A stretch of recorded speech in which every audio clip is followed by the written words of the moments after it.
Hello, this is Peter at the Shalom Peace, and we're going to cover the first 5 commandments on the first tablet that's given to Moses on Mount Sinai. This is the reason I did just the first tablet is because to study all 10 is just so extensive. We could spend months on it, but just to make this little bit shorter, to keep your attention a little bit longer, we'll cover the other 5 in another video. Chapter 20, verse 1 in Exodus.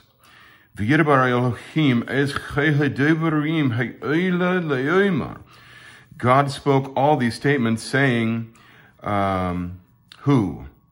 Elohim, the judge. We'll get into the name here in just a minute as we go into verse 2. Anochi Yehova Elohicha, I am Hashem, your God. Little background on the name.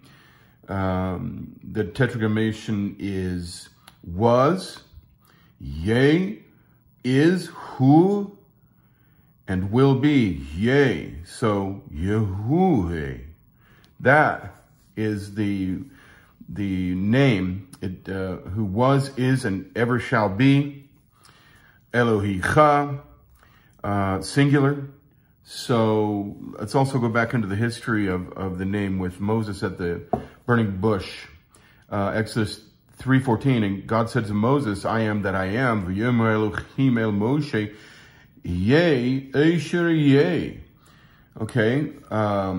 Viamer, and he said, teamer lebni Israel, say to the children of Israel, Ehyeh, Shlachni, Ehyeh brought me, sent me, Elohi, to you. So we see that the beginning of this is I shall be, or I am, would be the right way to translate the name given to Moshe. Elohi also being singular, meaning that all of this, each person who is taken out of slavery to the world, all people who turn to the name of Hashem, this is directed to them. And we are to pray only and directly to him. For instance, Yeshua says in John 16:23, and in that day you shall ask me nothing. Verily, verily, I say to you, whatever you shall ask the Father in my name, he will give it to you. So we are supposed to directly pray to the Father, and this is another reference to this.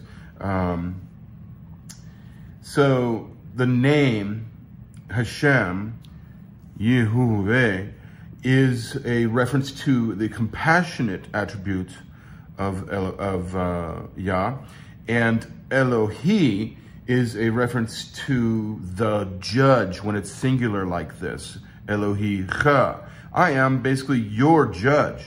I am the one in the holy court, the highest of all. And then also being set free from slavery, who have taken you out, taken you out, of the land of Egypt, from the house of slavery. That alone is sufficient, is my personal note there, that basically we were set free from slavery, injustice, painful servitude to false gods, okay? It is sufficient enough to pledge our lives to Hashem, who has truth in judgment and a perfect law. So we left imperfect laws, we left injustice, courts of injustice that are in the world, and came to this, he took us out. He delivered us from the injustices of the world. So it's sufficient enough to serve him just for that, let alone deserving in every other way our love and hope to be in him. Let's get into verse 3. There shall not be. That was commandment 1. Basically, he is Elohim. He's the one. Okay, and 3 goes with it. There shall not be unto you the gods of others. Lo yeh lecha Elohim echrim. Not that there are other gods, there are other true entities. No, but that others have made entities out of all kinds of things, all kinds of ideas, all kinds of images, things. And we'll get into the types of worship.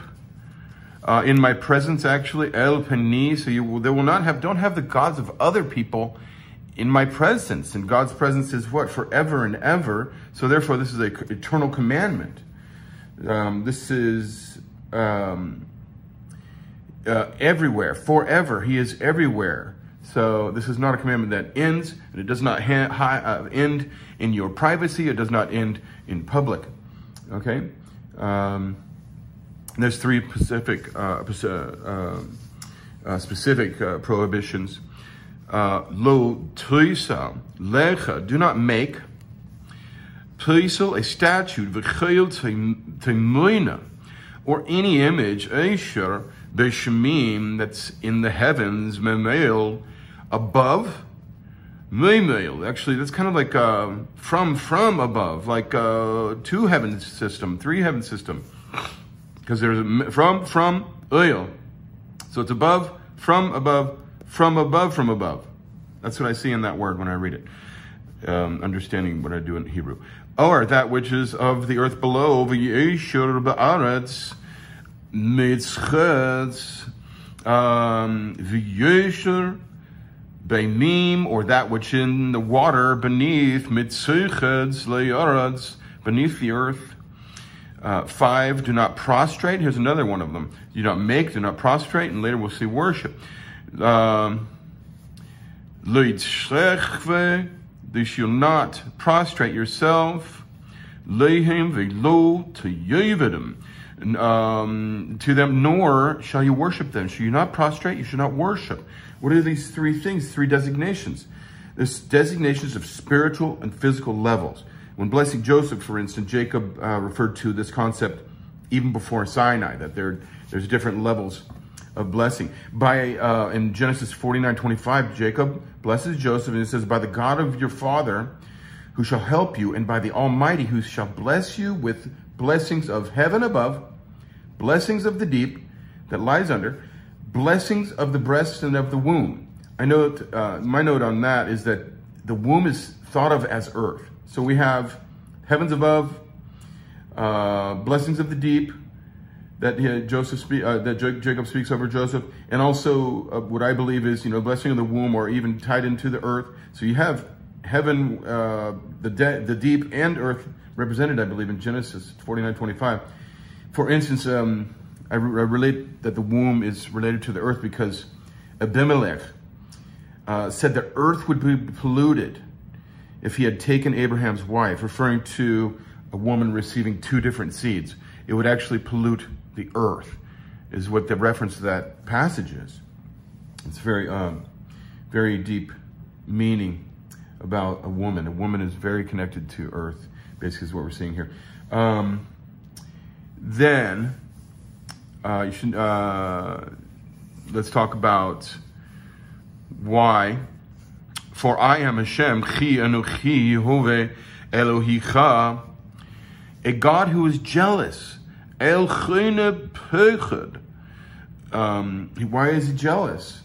The Torah uses the expression of jealousy only with reference to idolatry. It is a reference to legal possession of something that is rightfully his.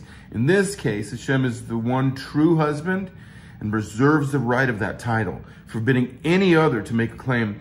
And that claim is protected with liability to pay for damages. And we'll show what the damages are. He's jealous, right? Pechayrain, who visits the sin of el-vini, upon the fathers, plural, upon the children, el-shilashim, upon the third, the el-revaim, and upon the fourth, basically upon the third and fourth generations of the father, children, for my enemies, l'snoi. So basically, it makes you an enemy to Hashem, to worship anything else. 6, and here's the here's the penalties. Who acts with kindness for thousands, well, benefits actually. Who acts with kindness, chesed, Elohim, for thousands of those who love me, and to those who observe my commandments. So what is that? That's like a ratio, 1,000 generations to one person who does unrighteousness by worshiping idols. It's like a ratio of 500 to 1. So basically, righteousness is valued 500 times more than wickedness, we see in this particular passage. Thousands of generations, those who observe my commandments. Verse 7, and we're going to go into commandment 3. Lo tuisa, you shall not take the name of Hashem your God. It's Hashem, Yehova, Elohi. You shall not take. What does that mean? You should not carry, bear, or represent. How about a false oath to be spoken casually? This is why we frequently use the reference to the holy name as Hashem, and, to avoid needless invocation of the name. The name of Yehova, Elohi, Leshu, in vain, Leshu. You might remember that as the, like the tongue, or the shon, excuse me, not the tongue, but in vain, in evil, ki lo yenecha Yehova, for Hashem will not absolve. It carries the death penalty. As we know in Leviticus 24, 15 through 16, someone who came out of Egypt with the children of Israel, a child actually of the Egyptian, took the holy name in vain, and Moses had him stoned to death. Hashem will not absolve anyone who takes his name in vain. Lo yenecha Yehova etz shrisu etz shema leshu. So basically, someone who's taken this unnecessarily, in vain, he will not absolve, because the one who took the name in vain because of an oath or invocation, etc., it was useless and did not come true. He placed the name in contempt. And so Elohim, being righteous and truly just, must hold this person accountable for placing the name in contempt of something that didn't come true, didn't come to pass. They're carrying the name, and this person is to be held in contempt. Because, of course, Elohim is righteous and truly just. Here we are, fourth commandment, the Shabbat. Zocha, remember, that first word, remember in this passage, and observe in Deuteronomy 5:12, where it repeats the commandments. There are two instructions on the same Hebrew word, zocher, okay?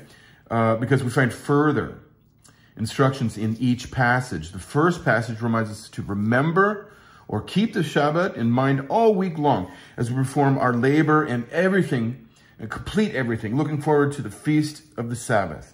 So looking forward to that the rejoicing and the rest. Also, to remember means it will strengthen us for generations, a lifestyle, a culture, a way of life that keeps us in the path of Torah. And in Deuteronomy, we'll see more instructions there about observing. The word is translated observe in a reference to ritual, cleanliness, non-performance of material benefits through labor. Did you hear that? Non-performance of material benefits through labor, a purposeful rest.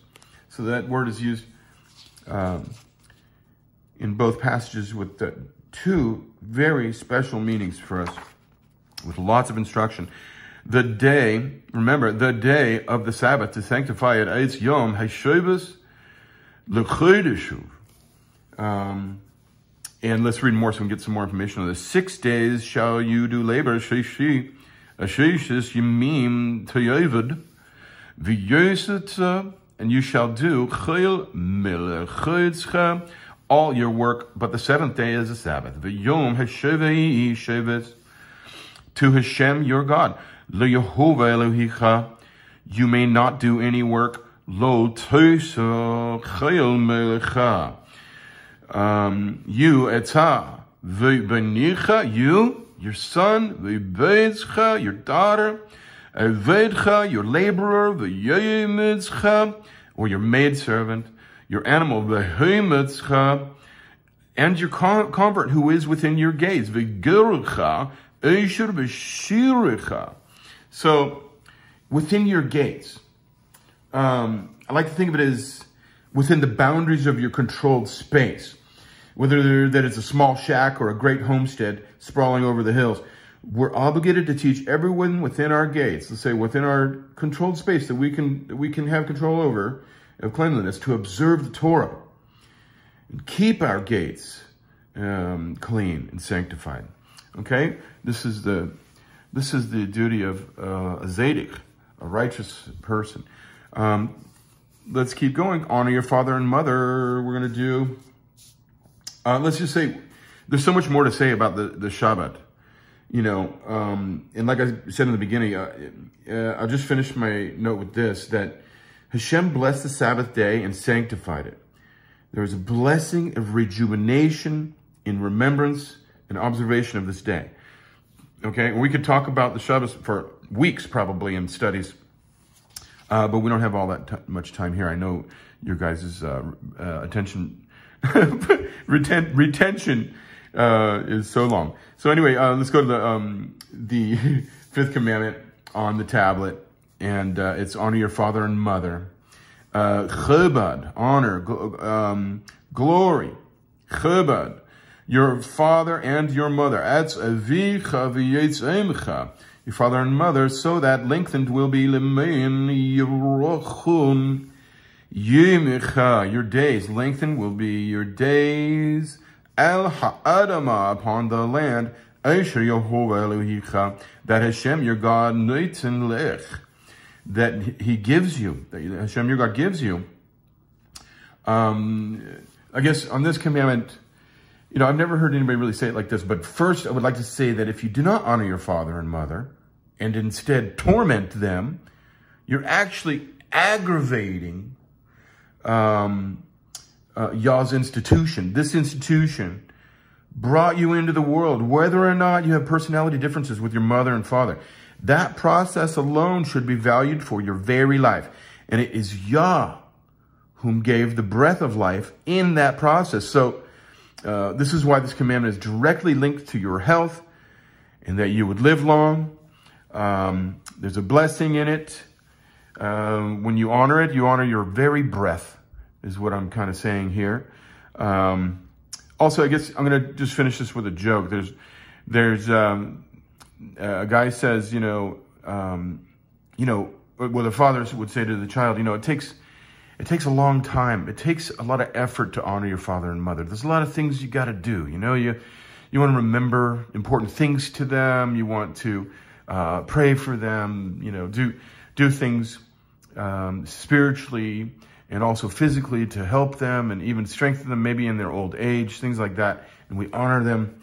We honor them with a lifelong thing. So this is why you get an extra long life by keeping the commandment, because you have much more time to honor your father and mother. So there you go. Just a good feeling one on that one. All right, we'll pick up the other tablet on another study soon. Subscribe to the Shalom Peace. It's all one word, the Shalom Peace, on YouTube. Shalom, guys. Chazak.